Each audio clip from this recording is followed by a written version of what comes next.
News और मैं हूं आपके साथ हिमांशी शर्मा। चलिए नजर डालते हैं इस वक्त की बड़ी हेडलाइंस पर।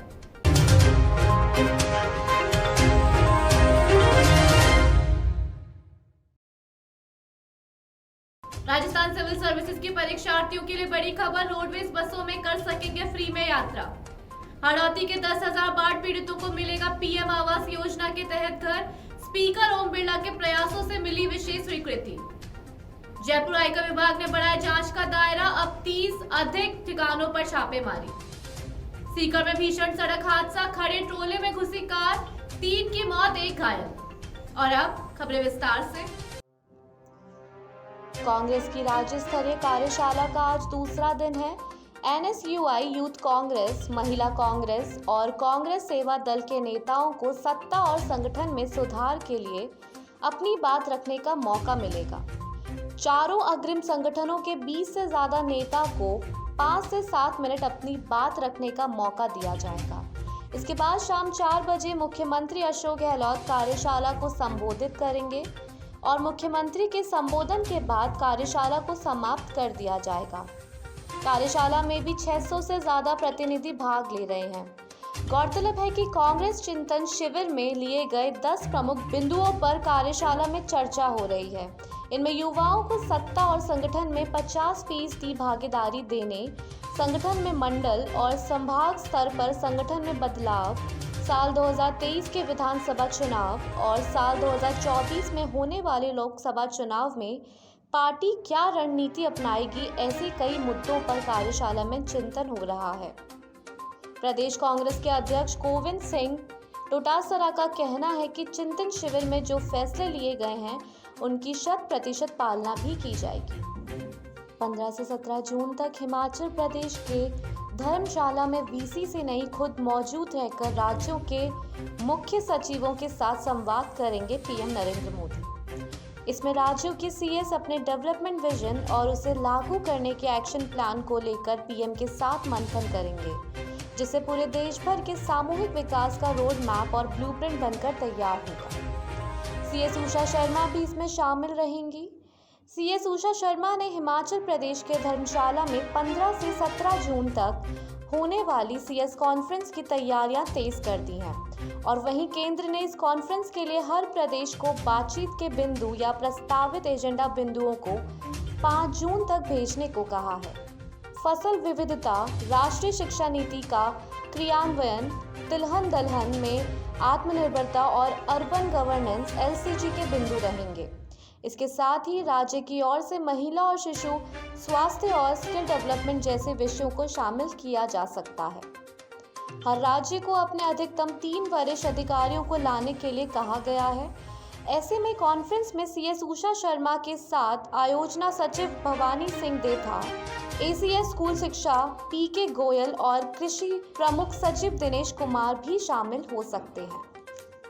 सिविल सेवा के परीक्षार्थी को लेकर बड़ी खबर सामने आई है। दरअसल राजस्थान राज्य पथ परिवहन निगम की ओर से 5 जून 2022 को आयोजित होने वाली सिविल सेवा की शुरुआती परीक्षा और अन्य प्रतियोगी परीक्षा के लिए फ्री रोडवेज बसों का संचालन किया जाएगा।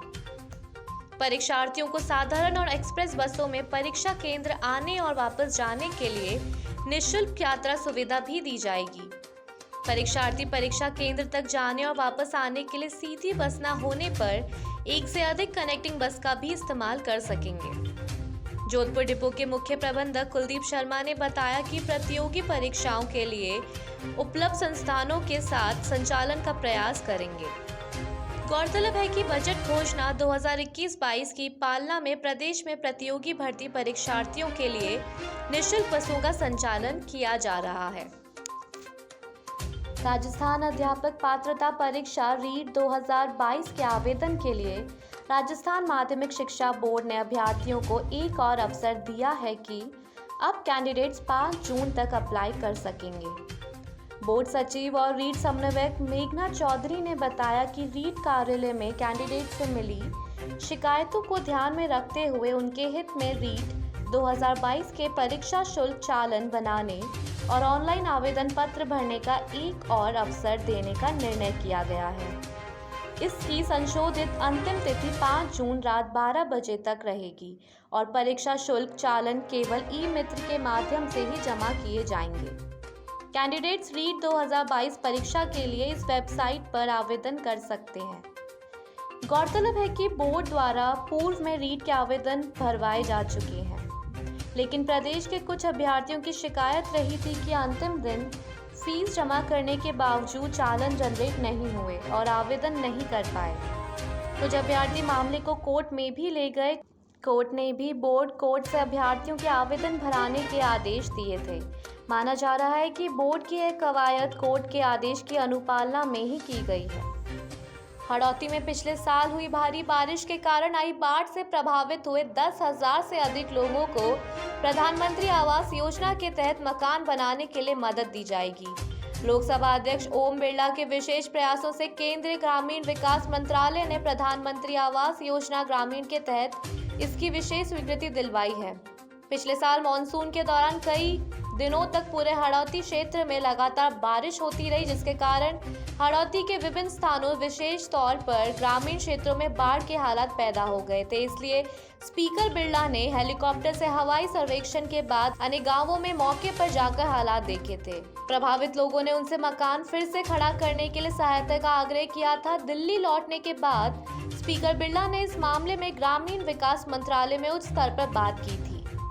प्राकृतिक आपदा तथा अन्य कारणों से आवास खो चुके लोगों के लिए आरक्षित रखी गई 5% निधि से हड़ौती के बाद एवं अतिवृष्टि प्रभावितों को सहायता उपलब्ध करवाने की कोशिश की विशेष स्वीकृति जारी की गई। जोधपुर में आज सुबह मानवता को शर्मसार करने वाली घटना सामने आई है।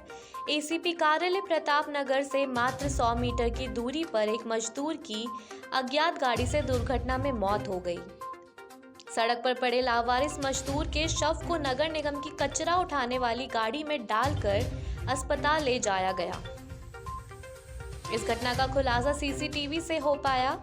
एसीपी प्रेम धंधे ने बताया कि सुबह देवाराम प्रजापत नाम के एक मजदूर का एक्सीडेंट होने के दौरान उसकी घटनास्थल पर ही मौत हो गई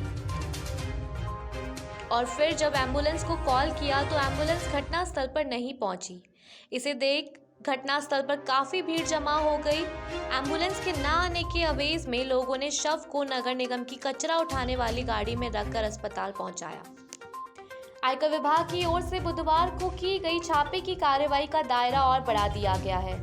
विभाग को कारोबारी समूह के घर और दफ्तर से जब्त दस्तावेजों के आधार पर 10 नए सहयोगियों के ठिकानों पर छापेमारी शुरू की है। अभी तक विभाग छापे की कार्रवाई के दौरान 3 करोड़ की नकदी जब्त कर चुका है। गौरतलब है कि विभाग ने होटल और रियल एस्टेट से जुड़े कारोबारी समूह के 20 ठिकानों पर छापे मारे थे। विभाग की जांच ब्यूरो की 2 दर्जन से ज्यादा टीमों ने बुधवार सवेरे जयपुर में छापे की कार्रवाई शुरू की थी। विभाग ने मानसरोवर इस्कॉन रेड स्थित होटल हयात रेजेंसी के 4 साझेदारों पर छापे मारे, जिनमें पूर्व सांसद का बेटा सांगनेर निवासी रामस्वरूप धानोपिया, कुंज बिहारी और हरिकिशन शामिल हैं। इन सभी कारोबारियों के आपस में तार भी जुड़े हुए हैं। अब तक की कार्रवाई में बड़ी संख्या में जमीन की खरीदी फरोख्त के कागजात मिले हैं, जिनमें कुछ बेनामी संपत्ति होने की भी संभावना है। इसके अलावा काफी बड़ी संख्या में नकद भुगतान से संबंधित जानकारी विभाग को हाथ भी लगी है। दरअसल विभाग के 3 माह के अंतरिम एक्शन प्लान में अधिकारियों को कर चोरों से संबंधित काफी जानकारियां जुटाने को कहा गया था।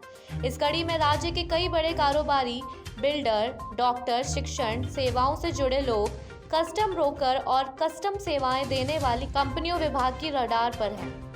विभाग की टीमों ने शहर के नामी बिल्डर त्रिवेणी कंस्ट्रक्शन के मालिक के ठिकानों पर भी छापे मारे हैं। इनका एक बड़ा कॉम्प्लेक्स टॉक रोड पर गांधीनगर स्टेशन के कोने पर बन रहा है।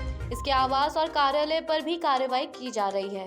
विभाग ने सहकार स्थित एक ठेकेदार मुरारी लाल अग्रवाल के ठिकानों पर भी छापेमारी की है, जिसमें टोंक फाटक स्थित मकान और सहकार मार्ग स्थित कार्यालय शामिल है।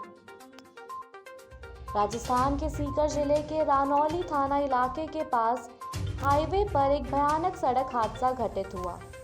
हाईवे पर खड़े ट्रोले में तेज रफ्तार से आ रही कार की टक्कर से 3 लोगों की घटनास्थल पर मौत हो गई और एक गंभीर रूप से घायल हो गया। शवों को राजकीय चिकित्सालय के मोर्चारी में रखवाया गया है।